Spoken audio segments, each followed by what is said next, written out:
इनके जो मिशन थे उस मिशन पे काम करिए, उस मिशन को आगे बढ़ाइए और अपने सांचे में, अपनी जिंदगी में इनके अखलाक को ढालने की कोशिश। तो आप मुझसे 5 वादे करिए, इसी के साथ मैं रुखसत होता हूँ। ध्यान से सुनना। पहला, आज से जो पढ़ेंगे वो समझ कर पढ़ेंगे। क्या करके पढ़ेंगे?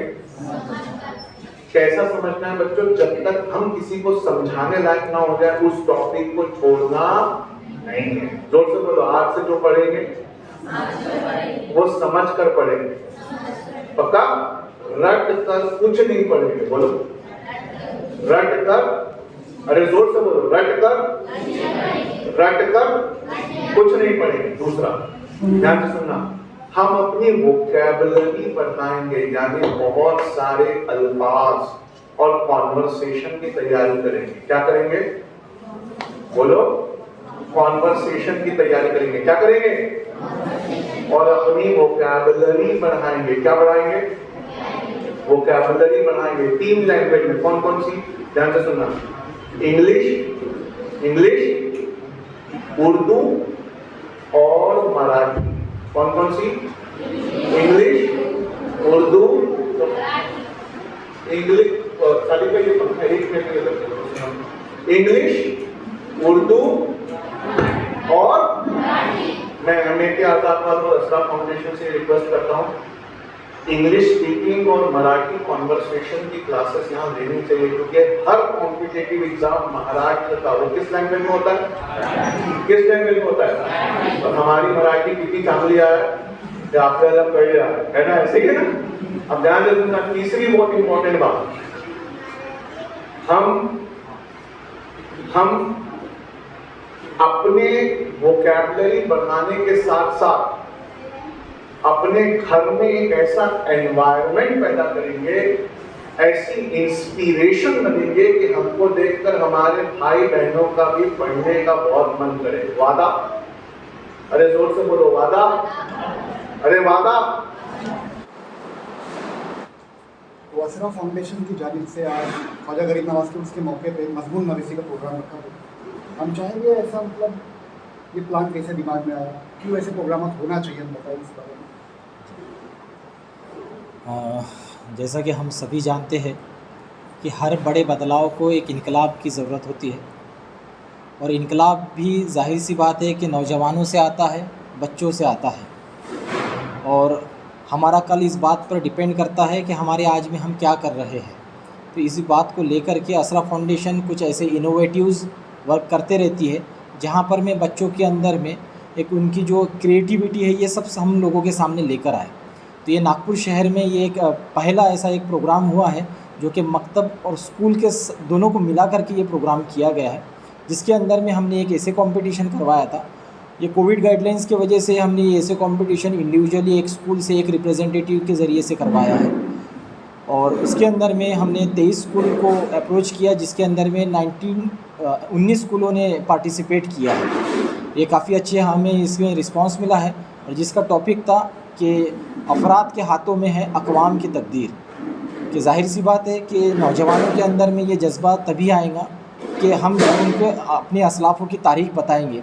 और ये जो प्रोग्राम रखा गया था कि ये उर्स गरीब नवाज़ रहमतुल्लाह अलैह के मौके पर रखा गया, और जिस तरीके से ख्वाजा गरीब नवाज़ रहमतुल्लाह अलैह की जो तालीमात है, जिस तरीके से इंसानियत की बका के लिए उन्होंने खिदमात को अंजाम दिया है, तो यही इनकी सीरत को ध्यान में रखते हुए, मद्देनज़र रखते हुए बच्चों के अंदर में ये जज्बा बेदार करने के लिए कि किस तरीके से हम लोगों तक इस्लाम की तालीमात को और इंसानियत की तालीमात को हम आम कर सके, इस मंसूबे को लेकर के असरा फाउंडेशन ने ये प्रोग्राम को रखा। जी काशिफ भाई, उसके मौके पे हम देखते हैं कव्वालियों के प्रोग्राम होते हैं, अंदल निकाले जाते हैं, लंगर खिलाए जाते हैं, लेकिन अगर से आप जैसे कि असरा फाउंडेशन का जो आपका जो NGO है एजुकेशन पे वर्क कर रहा है, ऐसा सभी करने लग जाए तो कैसा एक हमारे कौम में बदलाव आ सकता है? जी मुझे ऐसा लगता है कि बदलाव की शुरुआत तो हो चुकी है, क्योंकि अभी हम अक्सर अभी यानी ये देख रहे हैं कि ज़्यादातर जो ऑर्गेनाइजेशंस है वो अभी एक यानी ऐसे काम के तरफ में आगे बढ़ रही है कि जिससे चल के समाज को फ़ायदा हो सके।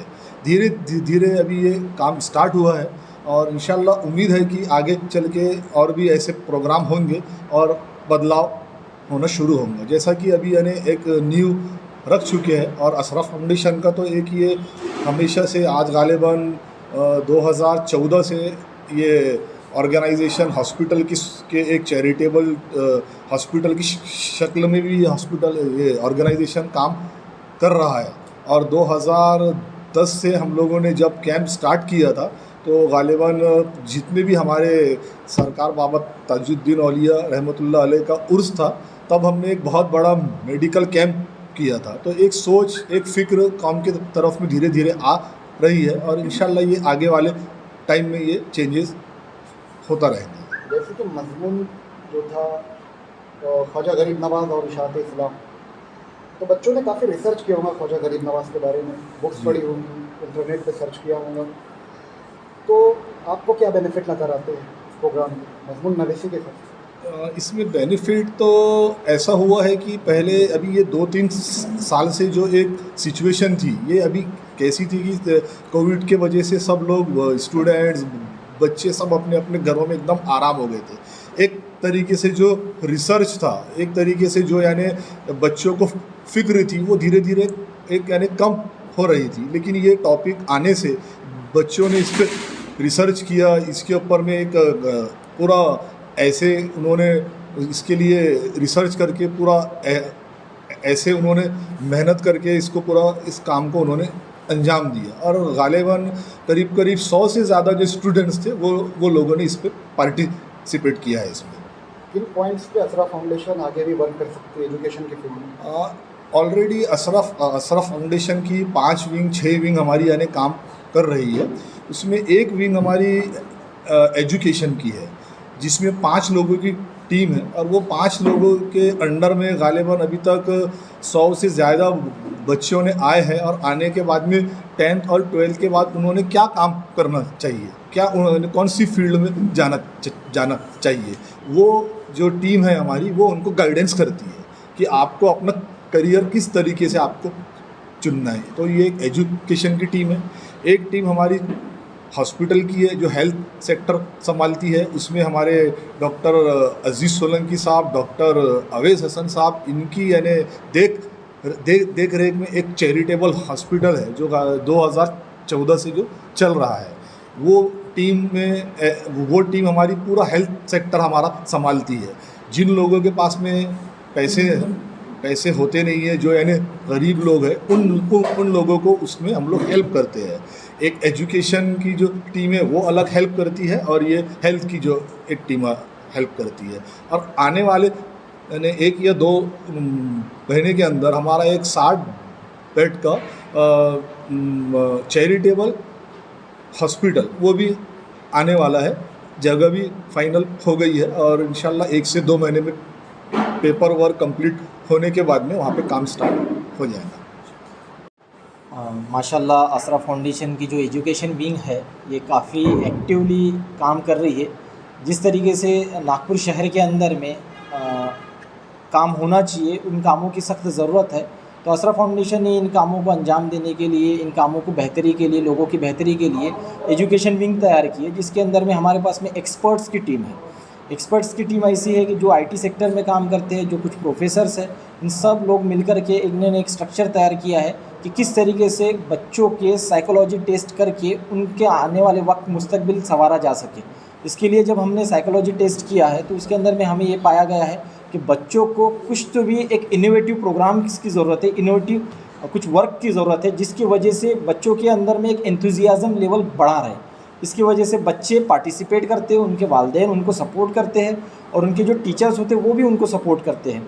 उसके अंदर में अशरफ फाउंडेशन ने सबसे बेहतरीन काम ये किया है कि जो बच्चे टॉप आए हैं, उन टॉप आए हुए बच्चों का एक बुकलेट तैयार किया है, जो कि ये बुकलेट ऑल ओवर इंडिया इंशाल्लाह ये सर्कुलेट किया जाएगा। ये बुकलेट बड़े शानदार अंदाज़ में ये तैयार किया गया है और जिसके अंदर में बच्चों के जो मजमून हैं इसके अंदर में डाले गए हैं। और ये बच्चों के लिए बड़ी खुशनसीबी की बात है कि बच्चों ने इसके अंदर में पार्टिसिपेट किया और जब बच्चों का नाम इसके अंदर में आएगा कि हमारा लिखा हुआ एक मजमून जब ये इस बुकलेट के अंदर में तैयार हो सकता है, तो जाहिर सी बात है कि बाकी ऑर्गेनाइजेशंस भी ऐसे कामों के अंदर में आगे बढ़ेंगी। ये हमारा एजुकेशन विंग का एक अलग पार्ट है। हेल्थ सेक्टर का जो हमारा पार्ट है कि असरा फाउंडेशन की एक वेरिफिकेशन टीम होती है। असरा फाउंडेशन की वेरिफिकेशन टीम सबसे पहले उन ज़रूरतमंदों का फॉर्म फिल करवाती है। फॉर्म फिल करवाने के बाद में असरा फाउंडेशन की वेरिफिकेशन टीम उनके घर तक जाकर वॉलंटियर्स की मदद से उनका वेरिफिकेशन करती है। और वेरिफिकेशन करने के बाद में जब ये पाया जाता है कि इनको ये ज़रूरत है, ये मुस्तहिक है, कई ऐसे लोग हैं जिनका चेहरा सवाल है लेकिन ज़बान खामोश है, ऐसे कई खुददार लोग हैं जो किसी के आगे हाथ नहीं फैला सकते, तो असरा फाउंडेशन उन लोगों की मदद करती है। अगर मेडिसिन्स हर महीने मंथली मेडिसिन्स प्रोवाइड करनी है तो असरा फाउंडेशन उनको मंथली मेडिसिन्स प्रोवाइड करती है। किसी को राशन की ज़रूरत है तो असरा फाउंडेशन हर महीने उन्हें राशन प्रोवाइड करती है। कोई मेडिकल इमरजेंसी में अगर कोई फंसा हुआ है तो असरा फाउंडेशन इंशाल्लाह उनको गाइडेंस के तौर पे उनको मदद करती है। और ख़ास बात यह है कि जो बच्चे एजुकेशन में आगे नहीं बढ़ पाते, उनके फाइनेंशियल इश्यूज़ की वजह से वो आगे नहीं बढ़ पाते, तो असरा फाउंडेशन उनकी पढ़ाई की पूरी जिम्मेदारी लेकर के उनको बेहतरीन एक इंसान बनाने के साथ में असरा फाउंडेशन उसमें मदद करती है। तो असरा फाउंडेशन के आने वाले वक्त के जो मंसूबे हैं काफ़ी अच्छे हैं। अभी जैसा आप लोगों को समझ में आ ही गया होगा कि 2010 से ये ऑर्गेनाइजेशन काम कर रही है हमारी हेल्थ में भी, एजुकेशन में भी। तो इसमें जैसे धीरे धीरे करके इस ऑर्गेनाइजेशन ने तरक्की की है, तो अभी पिछले दो महीने पहले असरा फाउंडेशन को 12A और ATG सर्टिफिकेट भी आ गया है। यानी ये गवर्नमेंट के इसमें गवर्नमेंट की जो पॉलिसीज़ है, गवर्नमेंट के जो प्लान्स है, उसको भी अब हम लोग डायरेक्ट अप्रोच कर सकते हैं। और जो बड़े बड़े हमारे डोनर्स है, जिनकी कंपनीज़ है, फर्म्स है, और जो इंडिविजुअल्स है जो इस ऑर्गेनाइजेशन को डोनेशन करना चाहते हैं, उनको भी आगे चल के टैक्स एग्जेम्पशन उनको आएगा। तो ये एक बहुत बड़ा अचीवमेंट जो मैं समझता हूँ कि यानी ख़ास तौर से एक जो यानी थप्पा है कि ये मुस्लिम ऑर्गेनाइजेशंस है, इनका यानी एक सही तरीके से अकाउंटेबिलिटी होती नहीं है, बेतरतीब जैसा काम है। लेकिन ये असरा फाउंडेशन ने ये 6-7 साल में सब चीज़ें पूरी सही तरीके से करके गवर्नमेंट के पूरे नॉर्म्स को फुलफिल करके ATG और 12A सर्टिफिकेट हासिल कर लिया है। FTech Enterprises IT Solution and Security System deals in CCTV camera, biometric and all types of electronic security system, branded and assembled computer or laptop. Contact on 9595803629। New Dilliram पे अपने business की advertisement करवाइए बेहद कम पैसों में। कांटेक्ट कीजिए 9284461935 पर।